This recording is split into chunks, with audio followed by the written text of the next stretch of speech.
बेंगलुरु बल्दियाती तंजीम बृहद बेंगलुरु महानगर पालिका को रियासती हुकूमत की जानिब से कचरा वसूली टैक्स को प्रॉपर्टी टैक्स के साथ लागू करने की मंजूरी दी गई। नए कवायद के तहत कमर्शियल इमारतों से हर माह 200 रुपये, रिहायशी इमारतों से हर माह 100 रुपये वसूल किए जाएंगे। खाली प्लॉट्स पर हर मुरब्बा फुट के हिसाब से 20 रुपये का टैक्स लगाया गया। इब्तदाई तौर पर BBMP ने कचरे की मिकदार के हिसाब से चार्ज करने पर गौर किया था। कमर्शियल सार्फिन के लिए रोजाना जमा होने वाले वमसाल के तौर पर 5 किलो कचरा हर माह 500 रुपये, जबकि 100 किलो तक का कचरा हर माह 14,000 रुपये चार्ज किए जाएंगे। इस फैसले ने शहरियों में रद्द-ए-अमल पैदा किए।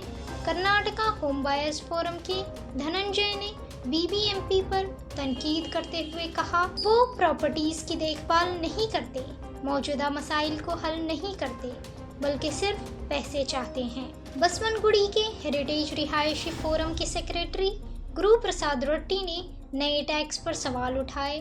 कहा, जब कचरा जमा ही नहीं होता तो टैक्स क्यों अदा करें? वो पहले ही ठेकेदारों को हर माह 500 रुपये अदा कर रहे हैं। दूसरी तरफ हूदी से ताल्लुक़ रखने वाले S आदर्श ने इस फैसले का खैर मकदम करते हुए मुनासिब नफाज की अहमियत पर जोर दिया।